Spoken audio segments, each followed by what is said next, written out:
अपना 2025 और 26 का बजट अनाउंस कर दिया है, जिसने पूरी दुनिया को हैरान और परेशान कर दिया है। इंडिया ने $575 बिलियन का बजट अनाउंस किया है और अपने डिफेंस बजट को बढ़ाकर 6,81,000 करोड़ कर दिया है। कैंसर की मेडिसिन को टैक्स फ्री कर दिया है और 12 लाख सालाना आमदनी वालों को भी टैक्स की छूट दे दी है। और इंडिया ने अपने बजट में अपनी नेबर कंट्रीज का ख्याल रखा है और उनके लिए भी एक बड़ी रकम जो है अनाउंस कर दी है। इसी मुद्दे पे बात करेंगे आज की इस वीडियो में, तो आइए चलिए हमारे साथ। ज़ाहिर बात है इकोनॉमिक सिनेरियो जो है, सेक्टरिज्म जो है वो भी ज़्यादा है, इंडियन इकोनॉमी ज़्यादा है, इंडियन के सेक्टर्स जो है वो बहुत ज़्यादा है। ये एक डिफरेंस तो ये है। दूसरी बात ये है कि ज़ाहिर बात है वो हमारे से इकोनॉमिकली स्ट्रॉन्ग है। हमारे यहाँ आप ये जो भी बजट पेश होता है ना, अब लास्ट टाइम हमारा 68 बिलियन का था, 78 बिलियन का था, जिसमें से हमारे पास 45 बिलियन जो था वो हमारा रेवेन्यू था। रिमेनिंग हमने एड्स और लोन लेके उसको फुलफ़िल किया था। और उसके बाद आप ये देख लें कि जो है प्रोविंसेस को बजट देने के बाद, उनके फंड्स देने के बाद फेडरल गवर्नमेंट के पास तो इवन कि अपनी सैलरीज देने के लिए भी पैसे नहीं होते। इंडिया की रूटीन ये कि इंडिया एक तो IMF के चुंगल से आज़ाद है। इंडिया के पास जो भी बजट आता है ना, उसका रेवेन्यू कलेक्टेड बजट होता है, उसका अपना बजट नहीं होता। इस बजट की खासियत ये थी कि उसमें उन्होंने यूनियन बजट का भी नाम दिया है इसको। अब ये यूनियन बजट क्या था कि पहले इंडिया ने ना, नरेंद्र मोदी के पहले 10 साल जो थे ना, उन्होंने इंफ्रास्ट्रक्चर पे, मैक्रो लेवल पे इकोनॉमिक एक्टिविटीज़ और पूरे मैक्रो लेवल पे इंडिया को स्ट्रॉन्ग करने के लिए इकोनॉमिकली ना उन्होंने बहुत सारे स्टेप्स लिए थे। अब वो वापस आए हैं कॉमन पब्लिक की तरफ, मिडिल क्लास की तरफ। अब आप ये देखें कि उन्होंने जो सबसे बड़ा इकदाम ये उठाया कि उन्होंने कहा कि 12,75,000 इनकम वाले लोग जो हैं वो टैक्स फ्री हैं। यानी कि उनकी सालाना इनकम अगर 12,75,000 है तो उनको टैक्स एग्जाम्पशन है। उससे बाद अगर उनका टैक्स जो सैलरी रेट जो है वो रिवाइज होता है, इनकम रेट रिवाइज होता है, तो आगे उन्होंने 20 लाख तक कहा हुआ है कि उस पर हम लोग वो भी 3% टैक्स लेंगे। अब पाकिस्तान में आप देखें कि 6 लाख तक सालाना इनकम आपकी एग्जाम्प्ट है। उससे ज़्यादा अगर आपकी इनकम होती है तो उस पर अगर 6 लाख से 12 लाख है, 5%, 12 से 24 है, तो डिफरेंस अमाउंट का 10% जो वो पे किया जाता है। सेकंड क्या उन्होंने किया, वुमेन एम्पावरमेंट के लिए उन्होंने, जारी बात है उनकी जो फाइनेंस मिनिस्टर निर्मला जी, वो भी वुमेन है। और अब उन्होंने जो है बॉल उन्हीं की पॉकेट में डाल दिया कि आपने वुमेन के लिए आपने करना है। क्योंकि इंडिया में सब इशू यही चल रहा था कि वुमेन एम्पावरमेंट जो है ना, उन्हें ये लगता था, अपोजिशन ये कहती थी कि ये कम है, वुमेन पे आप लोग इन्वेस्टमेंट नहीं कर रहे हैं, वुमेन घरों में बेरोजगार बैठी हुई हैं, उनके पास कोई जॉब अपॉर्चुनिटी नहीं है, वो कि जो अनस्किल्ड है। अब उन्होंने क्या किया कि उन्होंने 5 लाख वुमेन को जो लोन देना शुरू किया है, 5 लाख का लोन जो है, और वो भी टोटल प्योर मेरिट बेसिस पे, जो भी उनके मेरिट की पॉलिसी होगी उस पर जो भी फुलफिल करेंगे पूरा उतरेंगी। और ये है कि न्यू बिजनेस अगर आप लोग स्टार्ट करते हैं, जो एग्जिस्टिंग बिजनेस चल रहा है उसमें तो उन्होंने 20 लाख से 50-60 लाख तक का दिया हुआ है। अगर अब ये है कि एक भी कोई इंडियन वुमेन जो है जिसकी एप्लीकेशन एक्सेप्ट होती है, अगर उसे 5 लाख रुपया जो घर बैठी हुई वुमेन उसे मिलता है, अब क्या होगा कि 5 लाख से एक अच्छा खासा बिजनेस जो वो एस्टेब्लिश किया जा सकता है छोटे लेवल पे। और वो बिजनेस जो होता है वो मंथली आपको 40 से 50 हज़ार रुपये की इनकम, रेवेन्यू नहीं, वो आपको इनकम दे सकता है, जिसको आप लोग जहाँ चाहें वहाँ पे स्पेंड कर सकते हैं। और ओवरऑल लिविंग स्टैंडर्ड जो होता है, आप ये कह लें कि जो वुमेन का डिप्रेशन था उससे वो निकलेंगी, खुद कफील जो है, जो उनकी डिपेंडेंसी थी अपने हस्बैंड पे या दूसरे फैमिली मेम्बर्स पे, वो ख़त्म होगी और वो खुद डिपेंडेंट होगी। अब क्या होगा कि इसी डिपेंडेंसी से क्या होगा, ओवरऑल अब परचेजिंग पावर बढ़ेगी पूरी इंडियन इकोनॉमी की। जैसे परचेजिंग पावर बढ़ेगी, जो चीज़ें खरीदेंगे वही जिस मार्केट से, जिस इंडस्ट्री से आ रही है वहाँ पे उसकी डिमांड बढ़ेगी। अब उस डिमांड को फुलफिल करने के लिए वही इंडस्ट्रीज, वही फैक्ट्रीज जो है, वही सेक्टर न्यू हायरिंग करेंगे। अब वही न्यू हायरिंग जो है जब उन दोबारा आएगी, उनको वो सैलरीज देंगे, उनका लेवल ऑफ इनकम जो इंक्रीज होगा। तो उन्होंने एक बेहतरीन सा सर्कल बना दिया है जिसमें वेल्थ क्रिएशन जो डे बाय डे जो होती रही। सर, आप क्या कहना चाहेंगे, इस दफा इंडिया ने अपने बजट में जो है डिफेंस बजट को बहुत ज्यादा बढ़ा दिया, 6,81,000 करोड़ का बजट अनाउंस किया इंडिया ने अपने डिफेंस का। जी, हम जो है ना कॉन्स्टेंटली अपने बजट को डिक्रीज कर रहे हैं, वो कॉन्स्टेंटली जो है ना अपने बढ़ा रहे हैं। जिस तरह भाई ने कहा है कि उन्होंने जो है ना कुछ ऐसे स्टेप्स लिए हैं कि उनकी इकोनॉमी जो है ना स्ट्रांग हो रही है। एक तो उन्होंने मैक्रो लेवल पे काम शुरू किया है, और दूसरा जो है ना मेन जो है ना IMF के चुंगल से निकल गए हैं। हम जो है ना उसी सर्कल में घूम रहे हैं। IMF के जो भी पैसा होता है जो हम इंटरेस्ट में पे कर रहे होते हैं। तो दूसरी बात भाई ने की कि वोमेन एम्पावरमेंट, वो भी एक अच्छा स्टेप है कि वोमेन जो है ना उनको एक मौका मिलता है, वो अपनी जो डिपेंडेंसी है वो उनको डिक्रीज़ कर सकती हैं। तो ये वाली चीज़ें होती हैं जो मतलब पाकिस्तान में वो नहीं हो रही। सर आप देखें ना कि हमारे पास हमारे कौमी खजाने में क्या पड़ा हुआ है, दिन गिन के जो है 3 से 4 अरब डॉलर वो भी हमने यूएई से मांगे हुए हैं, सऊदी अरेबिया से मांगे हुए हैं। हमारे पास अपना कुछ भी नहीं है। अगर हम आईएमएफ से कर्जा ना लेते, दूसरे मुल्क हमारी मदद ना करते, तो हम तो कब का डिफॉल्ट हो गए होते। बिल्कुल ऐसे ही बात है। फॉरेन रिजर्व जो होते हैं ना वो भी किसी भी इकोनॉमी के लिए रीढ़ की हड्डी होते हैं। अब अनफॉर्चुनेटली हमारे फॉरेन रिजर्व जो हैं, अगर मैं गलत नहीं हूँ तो सुनने में जो आ रहा है कि वो 7 से 21 दिन के फॉरेन रिजर्व्स हैं हमारे पास अपने ज़ाती जो हैं। चलो बाहर से हमने जो पैसा लेके रखा वो कल को है तो पराया ही है ना, वो जब चाहें ले, और उस पैसे पे हमें ब्लैकमेल भी कर सकते हैं। और आप इंडिया के पास देख लें, इंडिया के पास कम से कम जो है वो 3 से 3.5 साल तक के फॉरेन रिजर्व मौजूद हैं कि वो अगर कहीं से उनके पास नहीं भी आते तो वो अपनी इंपोर्ट जो है उन फॉरेन रिजर्व से, उनके पास अगर बाहर से फॉरेन करेंसी नहीं भी आती, डॉलर नहीं भी आते, तो उस करेंसी को इस्तेमाल करके वो 3 साल तक सर्वाइव कर सकते हैं। तो ये बहुत बड़ा गैप है। अब ये देखें ना, जिस तरह बात करते हैं मोदी की कि उसने पहले 10 सालों में जो है उसने कॉमन पब्लिक को कुछ नहीं दिया, तो उसने ये कहा कि उसने अपने फॉरेन रिजर्व, उन्होंने इंडियन इकोनॉमी मैक्रो लेवल पे जो है उसको इंक्रीज किया है। अब उसके बाद अब क्योंकि उसके पास सरप्लस में बजट आ गया है, अब वो टैक्सेस में कट लगा रहे हैं, टैक्स कम कर रहे हैं, सेल टैक्स कम कर रहे हैं, इनकम टैक्स कम कर रहे हैं, विद होल्डिंग टैक्स जो है वो कम कर रहे हैं, डायरेक्ट इनडायरेक्ट टैक्सेस में उन्होंने तमाम इंडस्ट्रीज को, जो कॉमर्स सेक्टर है उसको उन्होंने एडवाइस किया है कि आप लोग भी जो है इंडस्ट्रियल सेक्टर को परवान चढ़ाने के लिए आप लोग अपना टैक्स शरह जो है वो कम करें। अगर यही मामला जो हैं, और दूसरा फिर उन्होंने कहा कि हम इकोनॉमिकली मुकाबला करेंगे पाकिस्तान के साथ। पाकिस्तान ने भी कहा है कि हमारी मैशत जो है वो इंडिया से, हम इंडिया का मुकाबला करेंगे, हम इंडिया से ज़्यादा ग्रो करके दिखाएंगे, तेज़ी से ग्रो करके दिखाएंगे। ये बहुत अच्छा शगुन है इंडिया के लिए भी और पाकिस्तान के लिए भी। हम दोनों मुकाबला करें इकोनॉमी में। बेशक पाकिस्तान इंडिया को इकोनॉमी में नीचा दिखाता है तो पाकिस्तानी अवाम का फ़ायदा है, अगर इंडिया पाकिस्तान को इकोनॉमी में नीचा दिखाता है तो इंडियन अवाम का फ़ायदा है। ओवरऑल क्या होगा कि पूरी आपकी जो साउथ एशिया का आपका रीजन है उसमें लिविंग स्टैंडर्ड इंक्रीज होगा, लेवल ऑफ इनकम जो है वो इंक्रीज होगा, तो आपके कंट्रीज जो है वो तरक्की करेंगे। सबसे इंटरेस्टिंग बात यह है कि इंडिया ने अपने बजट में अपने हमसाय ममालिक का ख्याल रखा है, उनके लिए भी बजट अनाउंस किया है। श्रीलंका की बात करें, हम अफगानिस्तान की बात करें, हम म्यांमार की बात करें, और बांग्लादेश के लिए और उनके लिए भी जो है बजट अनाउंस किया गया है और करोड़ों में अनाउंस किया गया है। जी इसी तरह है, अपने हमसायों के लिए वो जो है ना कुछ करता रहता है, क्योंकि उसकी स्टेबिलिटी के लिए ना वो ज़रूरी हो जाता है। तो ये जो है ना पाकिस्तान को भी देखना चाहिए कि जो है ना अपने जो एक्सपोर्ट्स जो है ना उनको बढ़ाए, अपनी जो है ना इंडस्ट्रीज़ को इन चीज़ों पे काम करे ताकि जो है ना दूसरे ममालिक के साथ ताल्लुकात बेहतर हो सके। देखिए हमारी इंपोर्ट एक्सपोर्ट तो ऑलरेडी बंद हुई है ना, हम इंपोर्ट के काबिल नहीं हैं और एक्सपोर्ट तो हम पहले नहीं करते थे। तो मेरा ख्याल है इंडिया बड़ी अच्छी पॉलिसी के साथ चल रहा है, नेबरहुड फर्स्ट पॉलिसी। हमें भी इन तरह की पॉलिसीज़ का जो है वो ख्याल रखना चाहिए ताकि हम भी जो है अच्छे नेबर साबित हो सके। देखें ये आप ये देख लें कि ये डिप्लोमेसी स्टंट है। आप ये देख लें कि अब जिन नेबर कंट्रीज़ में वो स्पेंडिंग कर रहा है इंडिया, उनको बजट में उनकी बजटिंग कर रहा है, एड दे रहा है, तो इससे क्या होगा कि उनके ताल्लुकात जो वो नॉर्मलाइज होगा और किसी किस्म का नेबर से उनको थ्रेट नहीं होगा। जिस तरह आपने ये देखा अभी इशू चल रहा था आपका इसका म्यांमार का और जो है बांग्लादेश का, अब उसमें क्या था कि जो है किसी किस्म का कोई जो है उन्होंने एक्सट्रीमिज़म जो है इंडिया के लिए म्यांमार की जो फ्रीडम फाइटर्स हैं, जो अरकान आर्मी है, उन्होंने भी किसी ऐसी अनाउंसमेंट नहीं की। उसकी रीज़न ये है कि फ़ंड कर रहा है।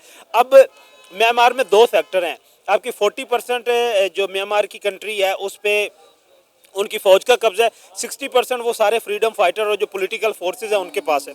अब इंडिया की उन दोनों के साथ बनी हुई हैं सेम।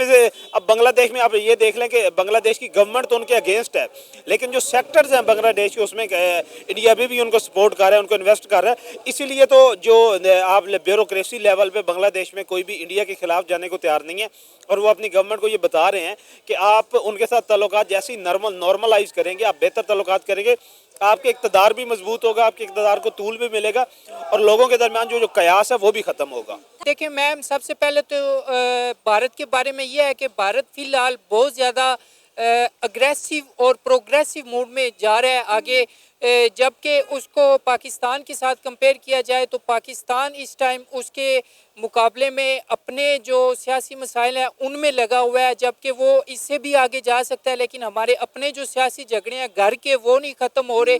जबकि भारत को देखा जाए दूसरी तरफ, बेशक हमारा हमसाया मुल्क है, तो उन्होंने ये बहुत अच्छा स्टेप किया है। जो इतनी बड़ी अमाउंट का बजट उन्होंने अनाउंस किया अपनी पब्लिक के लिए, उसके साथ इंटरनेशनल कंट्रीज़ को उन्होंने बहुत ज़्यादा बेनिफिट्स दिए हैं। इसके साथ साथ उनका सबसे बड़ा जो स्टेप है, कैंसर हॉस्पिटल्स और कैंसर की मेडिसिन उन्होंने उस पर डिस्काउंट और काफ़ी जगहों पे फ्री कर दिए। मेडिसिन पे टैक्स ही छोड़ दिया कि जितनी भी कैंसर की मेडिसिन है उस पर टैक्स नहीं लगेगा और मजीद कैंसर हॉस्पिटल बनाए जाएंगे इंडिया के अंदर। जी मैम, ये बहुत अच्छा स्टेप है फॉर द ह्यूमैनिटी, पूरी इंसानियत के लिए, पूरे हिंदुस्तान के लिए और पूरी दुनिया के लिए जो भी वहाँ से ट्रीटमेंट करवाना चाह रहे हैं। जैसा हमारे पास भी शौकत खानम मौजूद है कैंसर हॉस्पिटल, लोग वहाँ से भी बेनिफिट ले रहे हैं, ऐसे हिंदुस्तान में भी होगा। तो ओवरऑल देखा जाए अगर ऑप्टिमिस्टिक पॉइंट ऑफ व्यू से तो ये इंसानियत को फ़ायदा है। तो ये इंडिया का एक बहुत अच्छा कदम है, लेकिन पाकिस्तान को भी अपने आप को देखना चाहिए, आगे अपने सियासी मसाइल से निकल के प्रोग्रेसिव मोड में जाना चाहिए और अपना बजट इंक्रीज़ करना चाहिए। इसके मुकाबले में वो हम IMF के पास जाते हैं, वहाँ से हम बजट के लिए पता नहीं क्या क्या करते हैं, बजट अपना अप्रूव करवा के वो भी इतनी अमाउंट में नहीं मिलता हमें, हम अपना सर्किट चला रहे होते हैं। लेकिन उसके बरक्स अगर इंडिया को देखा जाए, जो उन्होंने नेबर कंट्रीज़ के लिए किया है, जो उन्होंने टैक्स कर दिया है, नेबर कंट्रीज के लिए उन्होंने बजट में से कुछ अमाउंट जो है वो अनाउंस कर दी है। अफगानिस्तान के लिए 100 करोड़ और म्यांमार के लिए 350 करोड़ का बजट अनाउंस किया है। मतलब आप देखें कि इंडिया ने अपने बजट में हमसायों का बजट भी जो है वो रखा हुआ है। जी मैम, बिल्कुल इंडिया जो है अपने हमसायों का ख्याल बिल्कुल रखता है, उसमें से पाकिस्तान को अगर निकाल दे तो बिल्कुल ये बात ठीक होगी। पाकिस्तान के साथ उनके मामलात अच्छे होते तो शायद वो हमारा ख्याल भी रखते। जी बिल्कुल, वो अगर उनको हमारा ख्याल होता तो कम से कम वो अपनी क्रिकेट टीम ही हमारे पास भेज देते। आपको पता है एक दफ़ा इंडिया की तरफ से स्टेटमेंट आई थी कि अगर पाकिस्तान ने हमारा साथ दिया होता तो मुश्किल वक्त में हम भी पाकिस्तान के साथ खड़े होते। जी, ये उनकी तरफ से स्टेटमेंट सब पूरी दुनिया ने सुनी है, आई है। पाकिस्तान रेडी है उनका साथ देने के लिए, अभी भी रेडी है। हर बंदा, हर जो पॉलिटिकल लीडर है इंडिया के साथ खड़ा होने के लिए रेडी है, इंडिया के साथ जुड़ने के लिए रेडी है। लेकिन वो सिर्फ बात करने की हद तक ये बात कहते हैं। जब हम उनके साथ जाके मीटिंग करते हैं, किसी टेबल पे बैठने की बात करते हैं, तो वो वहाँ से उठ के चले जाते हैं, फौरी तौर पे बैकअप पे भी आ जाते हैं। तो ये इंडिया का ये एक जो है बहुत बड़ा नेगेटिव रवैया है हमारे हमसायों के लिए, यानी पाकिस्तान को पाकिस्तान के लिए। बाकी हमसायों के साथ तो उनकी हमदर्दी है ही है, लेकिन इसमें मैं ये खुलेआम ये कहूँगा कि इंडिया खुद हमारे साथ वो अच्छे रिलेशन नहीं बनाना चाहता। जबकि सबसे बड़ी बात करके मैं ये कहना चाहूँगा कि अगर पाकिस्तान और इंडिया एक फोरम पे मिल जाते हैं, जिसका मकसद सिर्फ ये होता है कि इंसानियत की बेहतरी और इंसानियत की फलाह व बहबूद के लिए काम किया जाए, तो उसमें अगर इंडिया और पाकिस्तान दोनों एक टेबल पे, एक पॉइंट पे खड़े होकर काम करते हैं, तो पूरे एशिया क्या पूरी दुनिया में इंशाल्लाह ये मकाम आएगा कि इंसानियत को इन दोनों कंट्रीज से फ़ायदा होगा। क्योंकि इन दोनों कंट्रीज़ में नो डाउट हर तरह का पोटेंशियल मौजूद है। और मैं इंडिया को ये मैसेज देना चाहूँगा कि वो अपने आप को ऑप्टिमिस्टिक रखे, अपने आप को पॉजिटिव रखे, अपने ख्यालात पॉजिटिव रखे। पाकिस्तान कोई बुरा मुल्क नहीं है, पाकिस्तान अमन पसंद मुल्क है, अमन चाहता है, हर तरह से इंडिया के साथ अच्छे ताल्लुकात चाहता है। लेकिन इंडिया भी कहीं से ग्रीन सिग्नल दे के वापस बैकअप पे चला जाता है। अब जिस तरह इन्होंने क्रिकेट ये चैम्पियन ट्रॉफी 2025 में किया, इन्होंने कहा कि हमने पाकिस्तान में नहीं आना, लेकिन बाकी सारे 7 मुल्क आ गए, 6 मुल्क आ गए, तो इन्होंने कहा कि हमने नहीं जाना। अगर ये लोग भी आ जाते तो वो इंडिया के लिए भी अच्छा साइन होता, लोगों को इंडिया पाकिस्तान की क्रिकेट देखने को मिलती, वो एक पूरी दुनिया को एक अच्छे मैचेस देखने को मिलते जो इन्होंने दुबई शिफ्ट करवाए। लेकिन ये नेगेटिविटी जो है, ये इंडिया की नेगेटिविटी भी है, लेकिन जो उन्होंने बजट और ये जो बीमारी के लिए, और सबसे बड़ी बीमारी जो कैंसर है, उसके लिए जो स्टेप्स किए, वो उसके लिए इंडिया को हम as a Muslim, as a Pakistani appreciate करेंगे। सर आपको पता है इंडिया ने अपना डिफेंस बजट भी बढ़ा दिया है। इंडिया ने अपना डिफेंस बजट कई गुना ज़्यादा बढ़ा दिया। आपको पता है कि इंडिया ऑलरेडी अपने डिफेंस सेक्टर पे बहुत काम कर रहा है। मैम, इंडिया को सबसे ज़्यादा ख़तरा जो है वो अपने पाकिस्तान हमसे ही है। तो ओबियसली वो अपने डिफेंस के लिए बजट तो बढ़ाएंगे ही, जबकि ख़तरा तो उनको है। लेकिन हम ऐसे जो एज अ मुस्लिम हम मतलब जो है हम भी डिफेंसिव मोड में रहते हैं, ऐसे अटैक नहीं करते। लेकिन जब उनकी तरफ से कोई हमारे साथ ज़्यादती होती है या कोई बॉर्डर पे वो कंट्रोल लाइन की खिलाफ वर्जी करते हैं, तो फिर उनको डर पैदा हो जाता है कि पाकिस्तान हमारे साथ पता नहीं क्या करेगा, क्या सलूक करेगा, तो फिर फौरी तौर पे उनको मजबूरन अपना बजट बढ़ाना पड़ जाता है। जो उनकी देखिए जीडीपी है ना, उस हिसाब से वो लोग बजट अपना करते हैं। पाकिस्तान के जो वसाइल हैं वो बहुत ज़्यादा हैं, पर जो हमारी आपस में गवर्नमेंट्स है ना, इसको सही तरीके से यूज़ नहीं कर पाती। और जब वक्त आता है इनके पास इन्वेस्टमेंट का, लाइक कि आवाम पे पैसे लगाए जाएँ, तब इनको भीख मांगनी पड़ती है, डिफरेंट ममालिक के पास जाकर चंदे के लिए जाना पड़ता है कि हम लोगों को दें। आप खुद इतने काबिल क्यों नहीं बनते?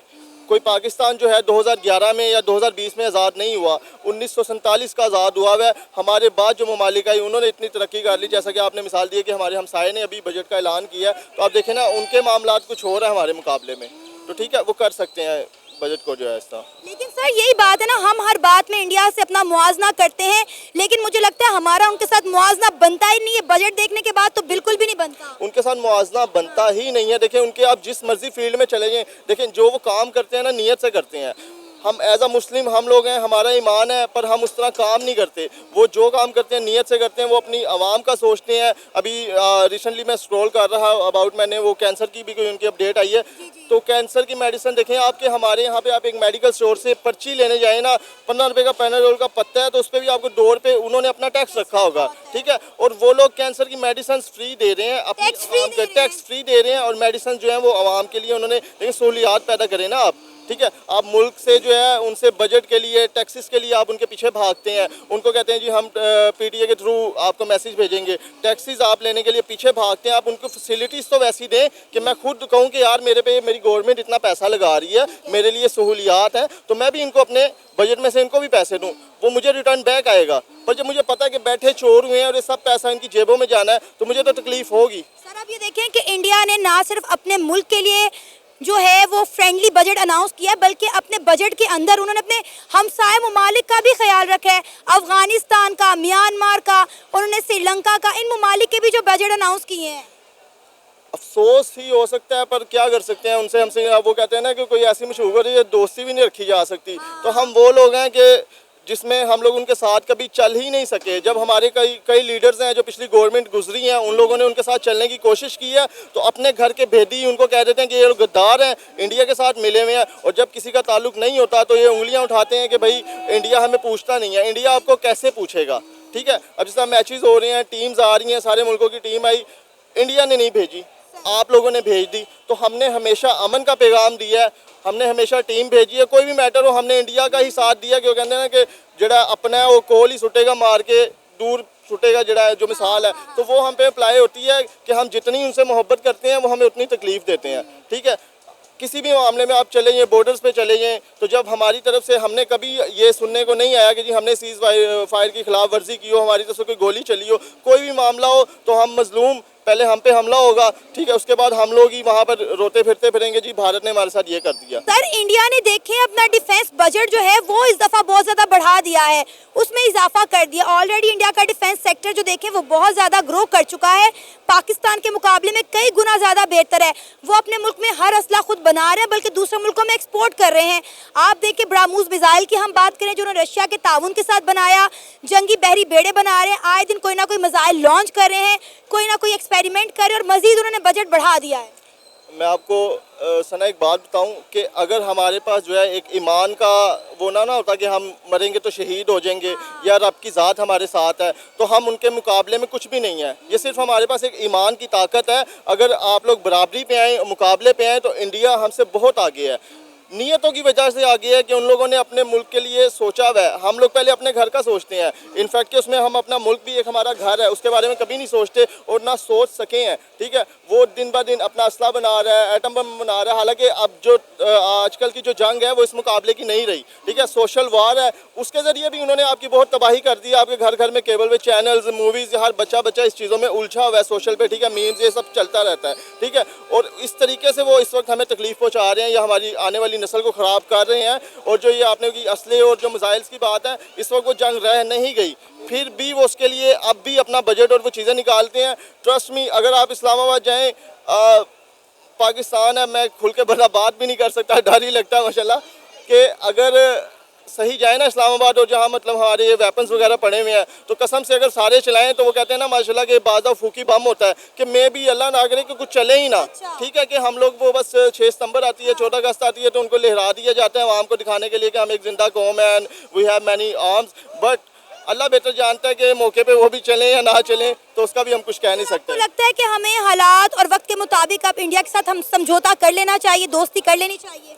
समझौता तो हम पाकिस्तानी है कि वो कहते हैं ना गरीब का तरला ही होता है, ठीक है। तो हम तो हमेशा समझौतों चीज़ों के लिए रहते हैं, पर जो स्टेट है ना अब उनको भी पता लग गया कि यार पाकिस्तान इस काबिल नहीं है, ठीक है। कि जब भी कोई मामलात हुए हैं तो भारत ने जो है अमेरिका के ज़रिए मुदाखलत हम लोगों के साथ की है, ठीक है, हमें तकलीफ पहुंचाने की कोशिश की है। तो यही कहूँगा कि भाई हम लोग अमन पसंद है, आप लोग टीम की जिस तरह अभी लेटेस्ट बात चल रही है तो अपनी टीम को भी भेजें, हम मोहब्बत करने वाले लोग हैं। देखें जब आपकी दफ़ा थी हम लोगों ने भी ताउन किया, हम भी आए, अगर हम भी चाहते हैं हम भी इस तरह की शर्तें रखते, पर हमने नहीं रखी कि यार चलो हम साए हैं, आपस में ताल्लुकात बेहतर हों और अच्छे हो सके और हम आगे लॉन्ग टर्म चल सकें। पर जो है भारत हमेशा इस तरह की हरकतें कर कर जो है ना वो तमाम जो मामला तो ख़राब भारत को पाकिस्तान के ऊपर ट्रस्ट नहीं है ना, उन्हें लगता है कि हम लोग इस काबिल ही नहीं है कि उनके साथ ताल्लुक बना सकें। काबिल वाली बात तो नहीं है कि देखें पाकिस्तान है, हम लोग अपना डिफेंस करना जानते हैं, ठीक है। वही है कि मर जाएंगे लुट जाएंगे पर अपने मुल्क की खातिर हम लोग लड़ेंगे। तो ये जो गलत फहमी है भारत अपने दिमाग से निकाल दे, ऐसा कुछ भी नहीं है। पर हाँ एज अ फ्रेंड्स देखें यहूदी मुल्क है, सानू पता है कि असी जन्नत च आपा जाना है, मुसलमान है, ठीक है, इस तो अलावा साढ़े कोल कुछ नहीं है। पर यहूदी हमसे जो ईमान या मामलात आते हैं उससे आगे हैं। अगर ये इस तरह का डिफरेंस ना रखा जाता है एज अ मुस्लिम तो मेरा ख्याल है सबसे ज़्यादा जन्नत जो है यहूदियों से भरी होती, ठीक है। तो ये चीज़ें हैं कि हम लोग सिर्फ अपने एक ईमान इन चीज़ों को लेकर चलते रहते हैं। आप एक मुल्क की स्टेट पे भी बहस करें, देखें कि कौन अगर वो दुश्मन है तो जो दुश्मन अपने रिलीजन हर किसी का एक मुख्तलिफ होता है, आप उस सेंस पे रख लेते हैं। अभी ट्रस्ट मी कोई बंदा आ जाएगा तो कहेगा जी यह हिंदू है, ठीक है। आप एक हिंदू को तो छोड़ो, आप इंसानियत तो देखो, आप उसको पानी चाहिए, आपके मुल्क में आया है, उसको उस तरीके से तो गाइड करो कि वो अपने मुल्क जाए तो एक बेहतर नुमाइंदगी कर सके कि यार मैं वहाँ गया था या मैं लोगों को जानता हूँ, उनका बेहतर रवैया है, ठीक है। आप सोशल अभी तक हमारा जो है एज अपने दुश्मन है, हमारे रिलेशंस बंद है कि हम ना आ सकते हैं ना जा सकते हैं, तो हम लोग सिर्फ एक सोशल्स पे फ्रेंड्स वगैरह जोन में रहते हैं। तो वहाँ पे भी वो हम लोगों को इतना बुरा समझते हैं, लाइक कमेंट्स कहीं पे भी बात होगी तो वो समझेंगे कि यार पाकिस्तानी हैं ही बुरे।